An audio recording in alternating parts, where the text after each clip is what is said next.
Hello and welcome to Changing the Narrative. I'm Godwin. And I'm Jay. Oh, today we have a surprise for you guys. We thought, why don't we do a bonus episode where we go through a few questions that's been sent in from our viewers. So these questions, Jay doesn't know about them. Yeah, it's a bit of a surprise. So It's a bit I'm of on this journey with you guys too.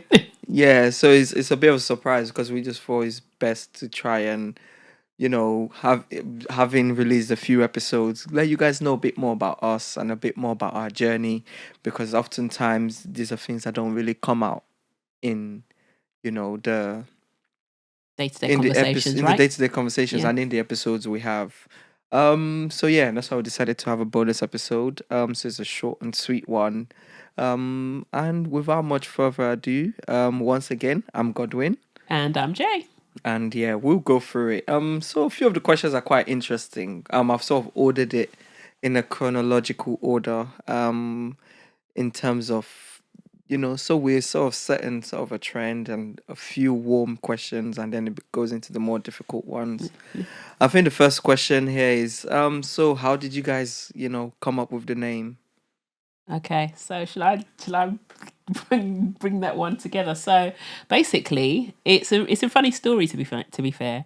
So beginning of this year, January 2024, we were having a discussion. So Godwin and I generally have very, very long conversations about politics, about life, just anything, to be honest. And we have a discussion because we've been going through our sort of timelines on social media. And it was just interesting because we kept on going through loads and loads of things. And a lot of the conversations that were being had on various podcasts didn't seem to be very serious, I think is the best way to put it. For Yeah. me, that's the way I saw it anyway. And for me, I felt that, well, every day, we need lightheartedness because in this day and age, yeah, things are very serious, and so yeah, it's good. But then sometimes you want to break from the norm and have something different. So I was having a conversation with Godwin, and I was like, why am I just seeing the same sort of conversations? There needs to be something different going on, right? Yeah, and that's why we obviously that conversation went well because we're like speaking about everything being the same, everyone having the same conversations, the same battles, the same themes that weren't really progressing any of the conversation forward anyway. It was literally people rehashing the same things over and over without any sort of solutions as to how things can change. And Mm. so that's why we sort of sat down. We're like, well, we can also sit here and rehash the same conversations every day. But if we're not actually actively doing things to change it, then we would end up having the same conversation, True. which is detrimental to ourselves anyway in terms of what we're doing. So it's like, why don't we come together and create something? Um, and so that's how we came up with it. In terms of the name, which is what the question was about, I don't even know how we did. Oh, We I can tell you that story. Don't you not remember?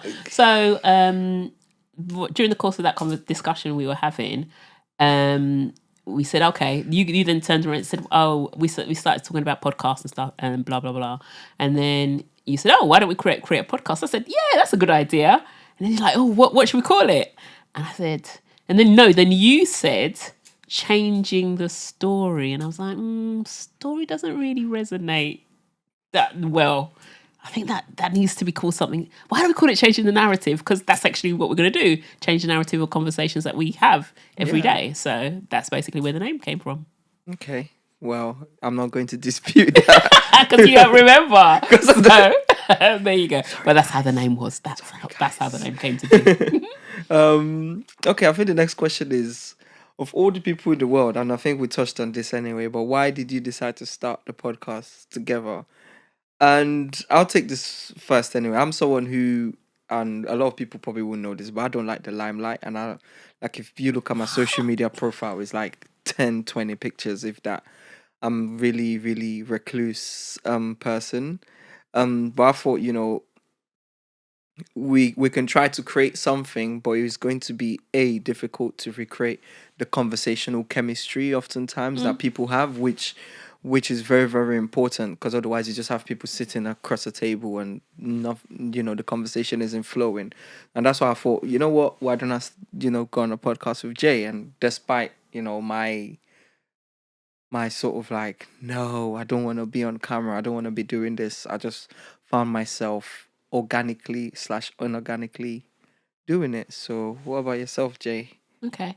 I would take that a step back, I think. So for me, again, I wasn't really a person who enjoyed being in front of the camera. So outside of doing the podcast, I do stuff that involves cameras and filming and stuff like that. But I was always behind the scenes.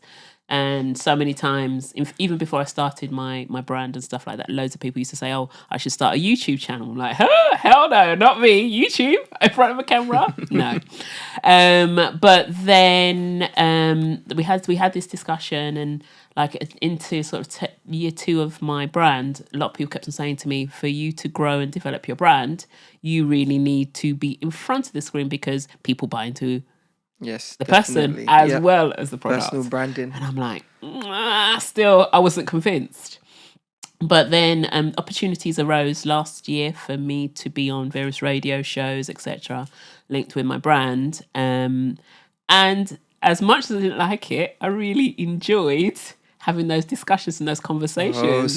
so you were getting work experience. Exactly, it was work experience. I have to say, it was work experience, and I really enjoyed it. And a lot of people after I'd had done loads of those shows and stuff said, "Oh my god, you've got a really good radio voice. You sound really good. Blah blah blah. You come across well." I was like, okay. Was the work scary. experience paid? Did you Oh, even I get free wish. lunch? No, I No, oh didn't. my God, no. No, Guys, do better. No. I think that's what I need to ask for my next one anyway. Do better. So that's kind of where we both, I suppose, came from a background we don't really want to do it. And as I said initially with the name, kind of we used to have loads of discussions anyway, and through that it just seemed like a natural transition, right? Yeah. It's just taking those conversations we had on the phone Yeah, and just and into a mic, basically. into the mic. Yeah, sounds good. So the next question, this is quite a good one. What narrative about yourself have you changed recently? What narrative about myself?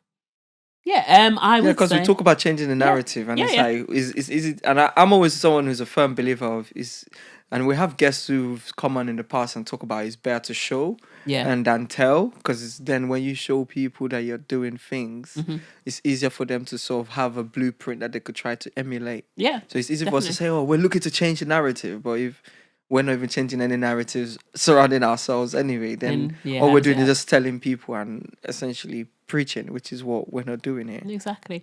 I think the narrative about myself is taking it back to what I just said a moment ago. Is coming out of my comfort zone and doing something that really it seems like everybody else could see was a natural transition for me, but I couldn't see it myself. So I had Yeah. to change that narrative and really take that feedback on board, and then really develop within that sort of field of being out there and telling my story and having discussions. Sounds good. What about you? For myself, really, I think the one I've done recently is, so I'm just over the past of my life, I've been having conversation with people where they'll be like, "Oh my God, you're so sociable. You love going out. You're always outside. You're the life of the party, etc., etc." And I'm always like, "You guys don't know me. I just pretend when I'm out." And this has been a recurring theme. I think recently I just sat down and I was like, am I really like an introvert? Am I really someone that, wants to be at home? Because I enjoy it. I literally enjoy my space and my time at home where I'm doing my own things on my own terms and, being, super lazy and not doing anything.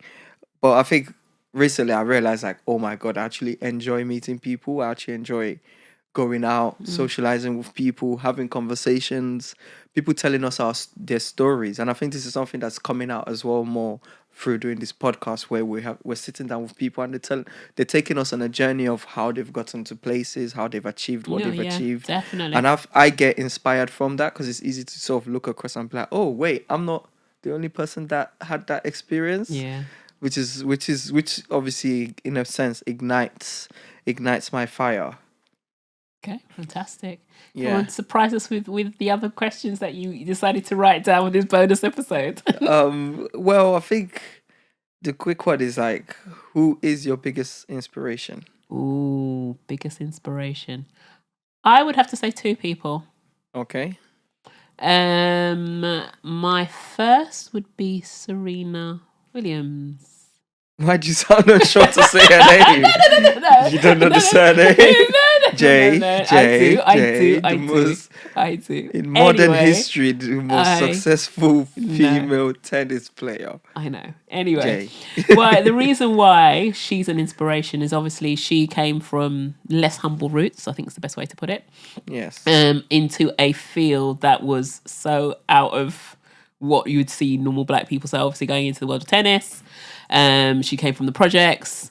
And you know her dad's determination for his two daughters to actually go there and push them. I'll take you watch the movie then. Of course, watch the movie, read the stories, and you know the determination to really push and her own determination to be the top of her game, Yeah. and she did that, and she won so many titles.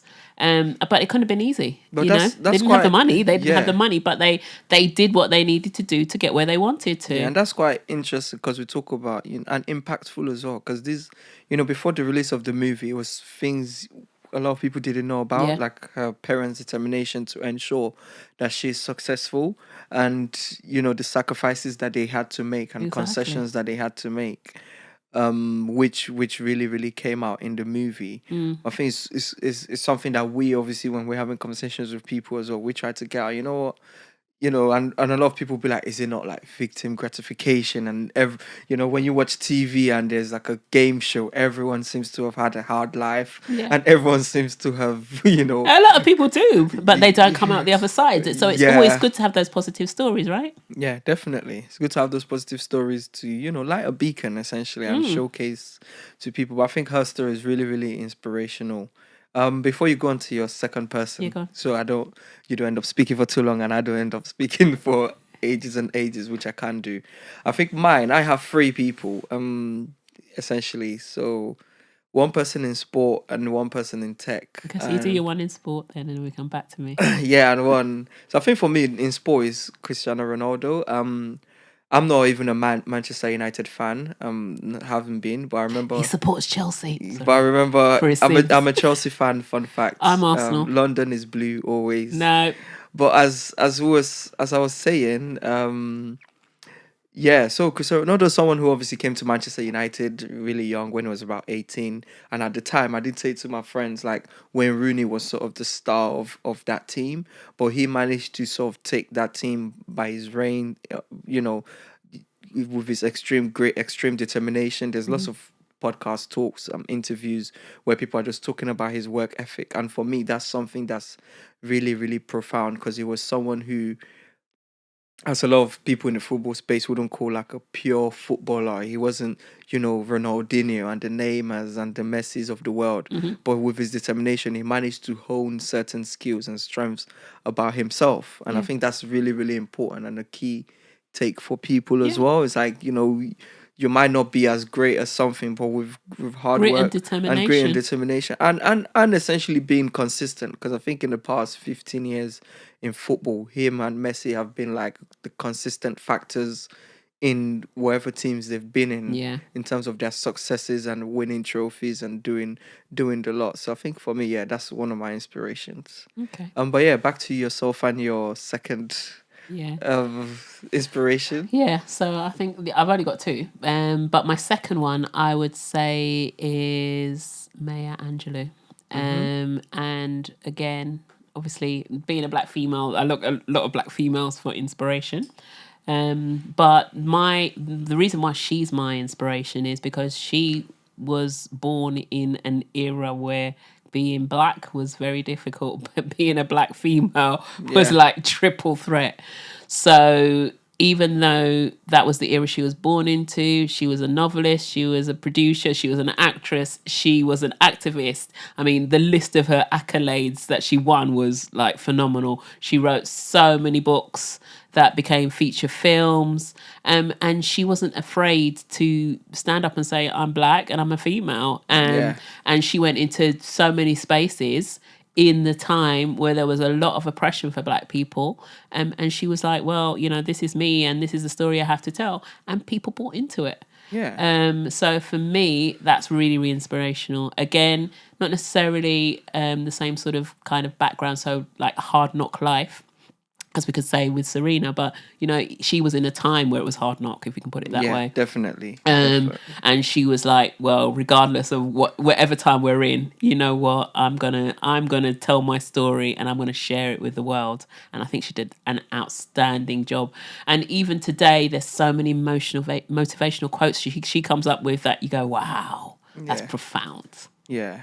And I think for me that's actually a good one.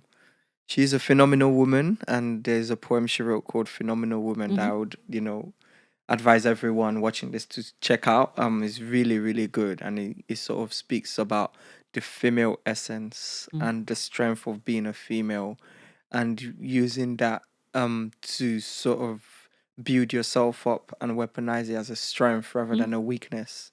So yeah, definitely check that out. Back to myself once again.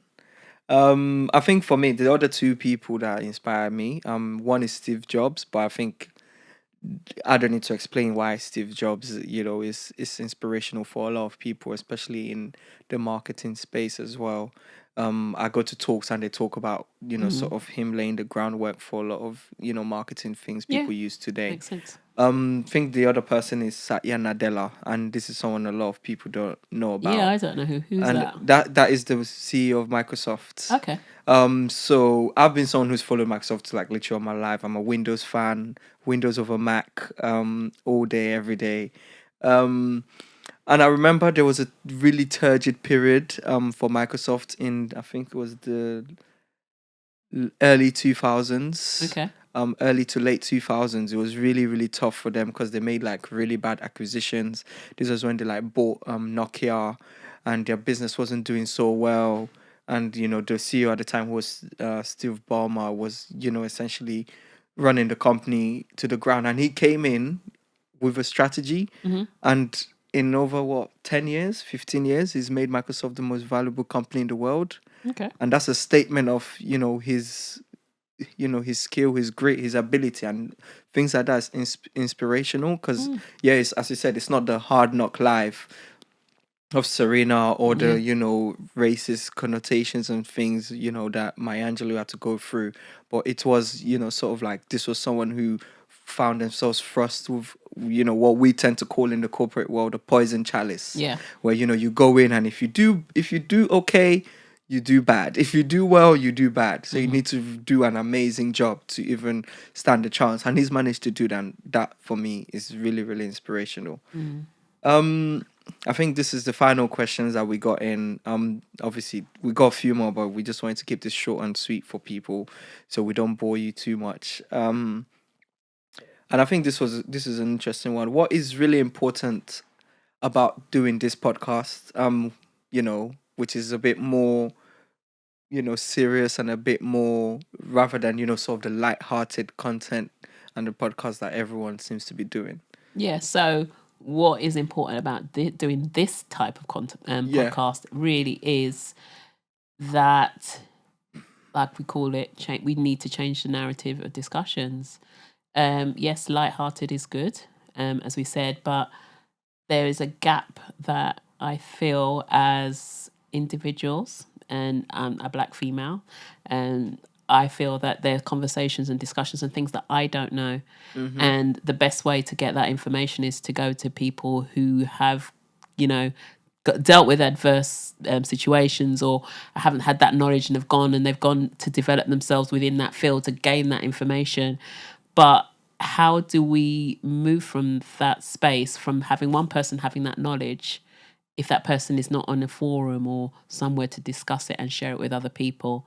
So for me, it was important that we had this type of podcast, so we as a community go out there and impart this knowledge, because I feel sometimes personally, and people will shoot me down for this, we don't share that information. You have pockets of individuals who'll be, readily out there going, oh yeah, I know this, I know this, I know this. You can get this information here, you can get that information there. But there's a lot of us who just keep that information to ourselves. And it's no fault of themselves or ourselves, But, that's what we're used to doing. And I think we need to feel more comfortable in being in spaces where we're vocalizing all the knowledge that we have, because the more that we share with everybody, the more we build a community, the bigger we get as a community. Oh, that's good. That's profound. Sorry. You've been listening to Maya a lot, reading up on Maya.